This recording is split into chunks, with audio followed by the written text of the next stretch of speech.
Dynamic posture deals with the postures of lying, sitting, and standing, their variation medium or low as occasion demands. Dynamic posture, especially walking on more difficult places such as slippery surfaces, safety and balance.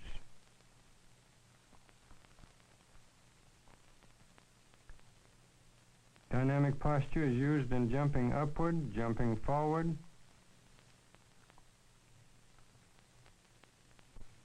in hopping, skipping, or leaping.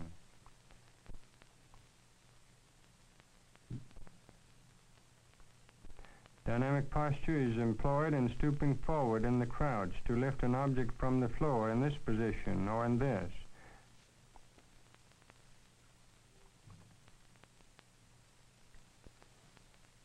And in sweeping or in pushing or pulling furniture.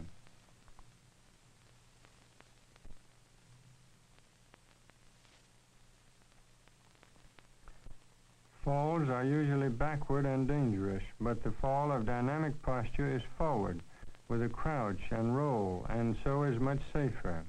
In the evolution of posture, man has risen from the horizontal position through the crouch to the vertical or erect standing position. But some individuals have gone on to a hyperextended standing position, while others have slumped back into a slouch. Let us again resume the balanced, erect, relaxed position, which is ideal. Again, let us rise from the all-fours position through the various degrees of crouch to the erect standing position. For the basic dynamic position, or the position for action, is the crouch, ranging from the high to the medium to the low crouch, extended forward to the position of quick getaway for the track runner or the football player, or reversed through the low to the medium to the high crouch and to the erect standing position.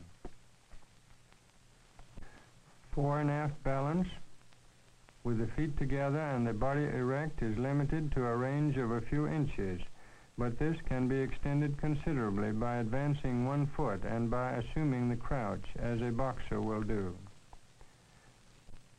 Side-to-side balance is likewise limited to a few inches with the feet together and the body erect. Likewise may be extended by separating the feet, even more so by assuming a crouch and turning the body, as a skier will do in stimming.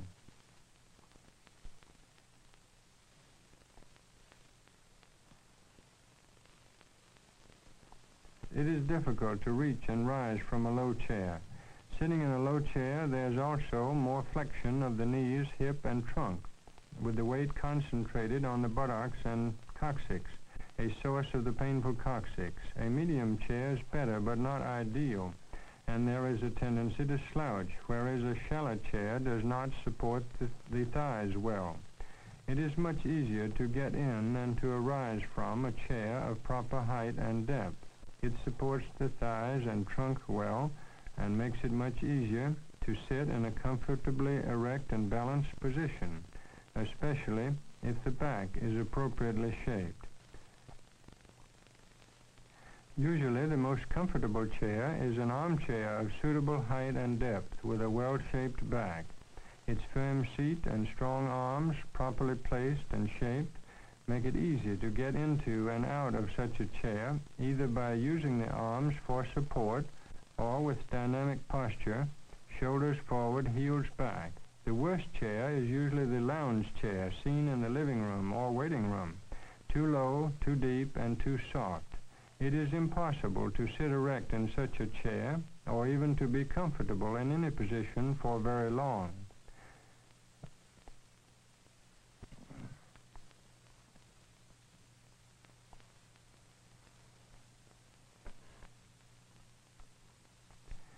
The usual tendency in sitting is promptly to go off balance, with the center of gravity well back of the heels, striking the chair seat heavily or supporting the weight with the hands on the thighs or the arms of the chair. In arising from the chair by this method, it is difficult to get the weight far enough forward, and again the support of the arms is usually required, especially with a heavy person. By contrast, sitting with a good dynamic posture is done by lowering the trunk straight down over the feet in a crouch until the hips are level with the chair seat, then sliding gently back into the chair. In the close-up, we see better the poor balance in the usual manner of sitting and arising, contrasted with the foot and leg action of good balance in true dynamic posture. With this method, the weight can actually be catapulted forward if one is in a hurry to move ahead by thrusting the shoulders forward and tucking the heels back in a quick, synchronized movement. This action is seen much better in slow motion at 1/3 normal speed.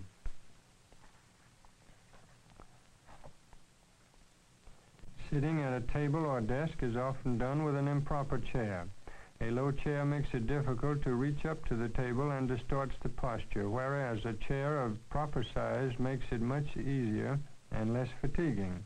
A high chair requires slumping down to the desk and is awkward for the legs. The flat-top desk causes with neck tension and fatigue, whereas the tilted desk or table with the proper chair and good lighting is the ideal combination, as we see here.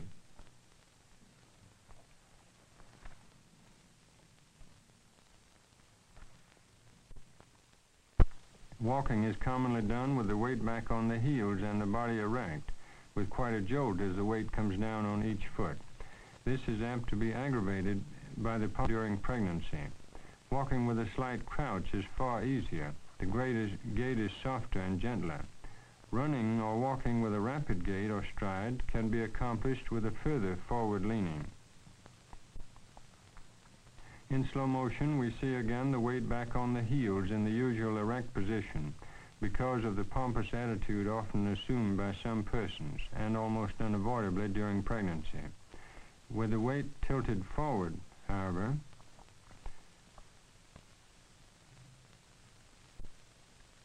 and a slight crouch, the movement becomes far simpler, easier, more graceful, and less fatiguing. This is the position of good dynamic posture. We see the reciprocal action of the arms and legs as well. In walking vigorously and forcefully, the body is tipped forward in a medium crouch. There is a little bit more up and down movement in the body because of the greater thrust of the legs. Walking forth and back and pivoting in the turn, we see the reciprocal movements of alternate legs. Pivoting or turning on one side is accomplished on the ball of the foot or possibly on the heel. In slow motion, we see in walking forward the reciprocal swing of the arm and leg, the movements of the ankles, knees, and hips, and the action of the muscles. The muscles contract only for a moment, whereas they are relaxed during most of the phase of walking. Pivoting is done on the ball of the foot in making a right angle turn. In zigzagging, it is common to swing the body from the feet upward, which is awkward, somewhat stiff, and not very efficient, and apt to be slow in the turns. This is what we often see in a person walking along a crowded street trying to avoid crashing into other people. But if the movements are made from the shoulder, as a skier would do in making the turns, leading with the shoulder and hip and pivoting on the foot, the movements are far smoother.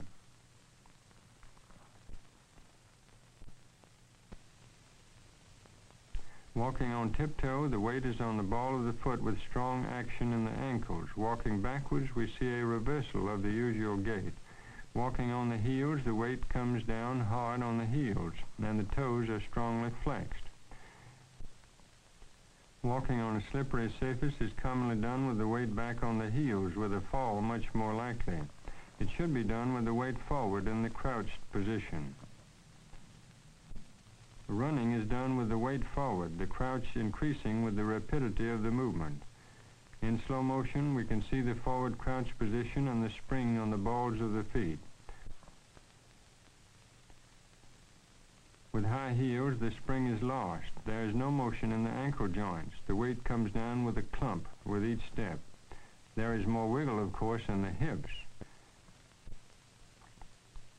In running in high heels, since the weight is on the balls of the feet anyway, the movement is simpler than is walking with high heels, and there is some movement in the ankles. We can see the brief contraction in the muscles as the weight goes on the leg in running as well as in walking.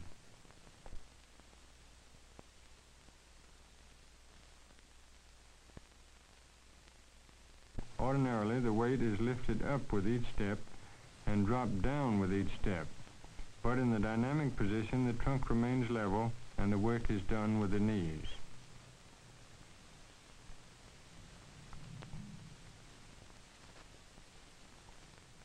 With two girls, we see one going up the steps in the usual posture, the other with dynamic posture.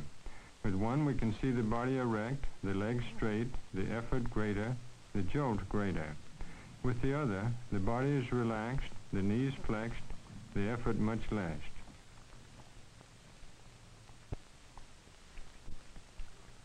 Now, in slow motion, we can see better the action of the feet, knees, and hips, the graceful, smooth, almost floating movement which occurs in the basic dynamic position in going up and in going down.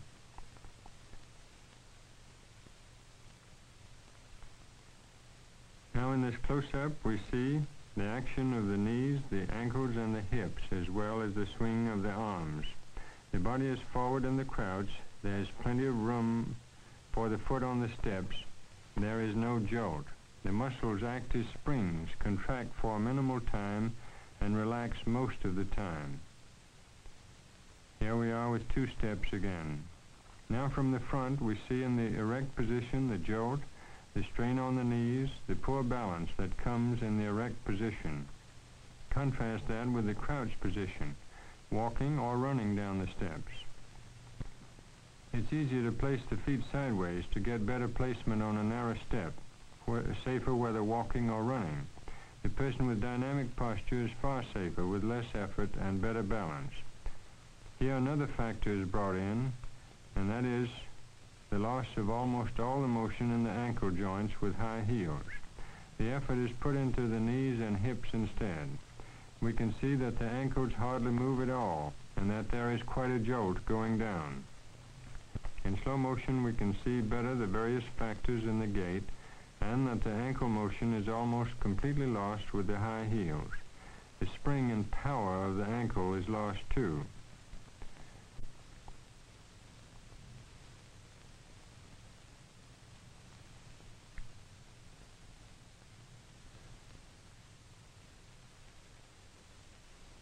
The banister is sometimes used for support. Often the hand is placed at the level of the hip, and therefore when one steps down, the arm goes behind and the body is pulled backwards. This is not a good use of the support of the hand, for it increases rather than diminishes the effort, and certainly increases the danger of falling. But if we use the crouch position with the hand far forward, the balance is much better, especially going downstairs, and the hand can be of much assistance. With the body erect, the weight is too far back. The ladder is apt to be pulled off balance. The arms are too high, and in coming down, the weight comes down with a jolt. One can see the quiver in the muscles as this jolt occurs. Going up, if we put the hands low and the body in a crouch, the effort is much less, the balance better, the safety much greater, and the jolt is less in coming down. Coming down with the legs straight, we can see the jolt, the quiver in the muscles. In fact, we can almost see osteoarthritis developing before our eyes with this method of progression downward. The hands pull back. Instead, in the dynamic position with hands low, weight forward over the balls of the feet, the body in a crouch, the balance is good, the effort is minimal, and the safety is great, even at the top of the steps. Coming down, there is a minimal jolt with each step, and we do not see as much quiver in the muscles and the joints. The joints are better protected.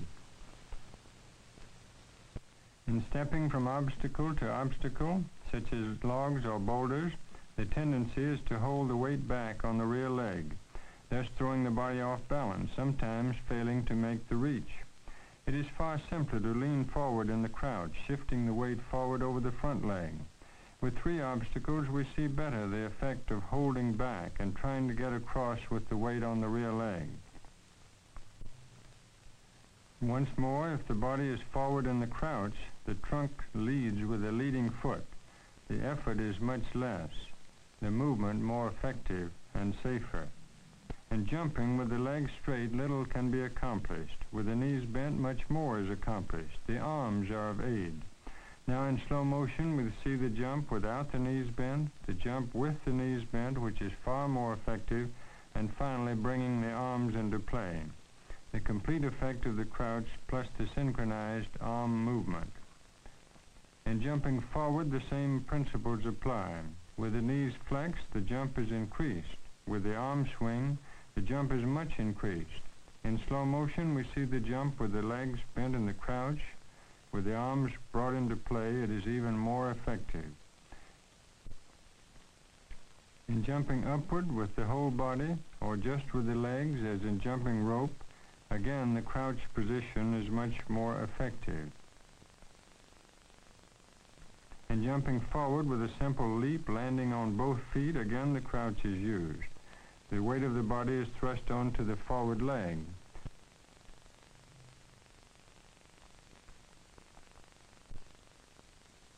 Next we see the hurdle across the horse and the vault, first at regular speed and then in slow motion. Notice the coordination of the arm and leg movements, the springy landing with the body in the crouched position. In the close-up, we can see better in slow motion, first the hurdle and then the vault with the hand on the horse. Now in slow motion, we see the jump, rebalancing, standing erect, and then instead of jumping straight off the table, first stooping down to a low crouch in order to minimize the jolt and landing with a nice spring. In jumping onto the side of a swimming pool, one is apt to jump in this fashion. In order to sit down, the body is turned half circle, as we can see in slow motion, and then swung into a reverse turn to come down. Standing up on a chair or stool, a woman is very apt to use something rickety like this, and we see the inevitable fall, often accompanied with more disastrous consequences than in this instance. In falling, one can stop the fall short, or go a little further and stop the fall, or carry it on through to the floor. The fall can be forward, sideways, or backwards. In each instance, the body should not strike abruptly, but slide and minimize the blow in any one area. Here we see a forward fall finally carried to the floor. Then a backward fall, first caught short, then caught halfway, and finally the fall is carried through to the floor, again in a crouch without letting the weight get out of control. If one has to fall, it is better to fall forward in a roll. Pushing furniture is often done with the body stiff, the work done with the arms, the body braced. It is much better to go into a crouch and let the weight of the body go with the movement and help the pushing. The arms doing much less of the work, the legs doing most of it. In opening and closing a door, the same principles apply.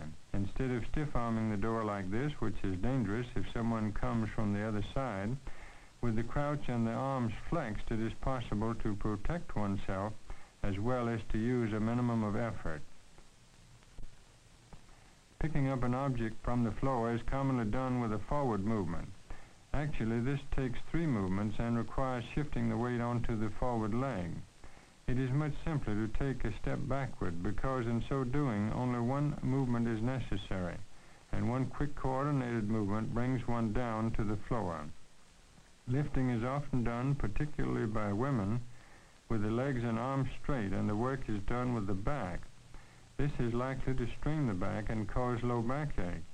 Instead, if one goes down in a crouch, letting the legs do the work, with the arms flexed and simply supporting the weight, the back strain is far less. Picking up books is often done with the legs straight. The balance then is poor, and one is apt to drop the object after straining the back and overloading the arms.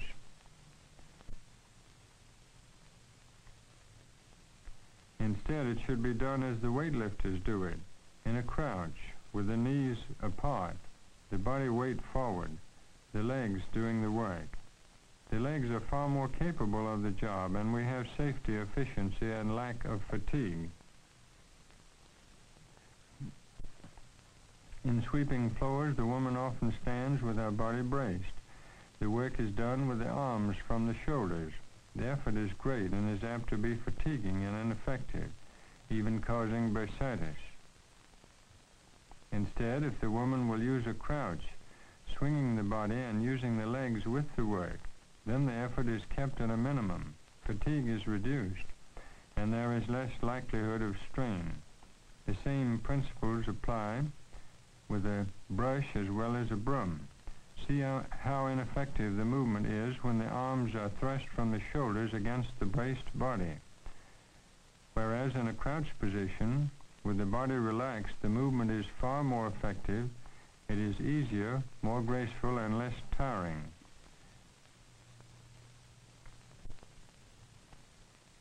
Often the effort is from the shoulder, the body stiff and braced, and conducive to bursitis. This too is tiring. Instead of the crouch, if the crouch is used and the body is relaxed and swings with the movement, the effort is less and the work is far more effective.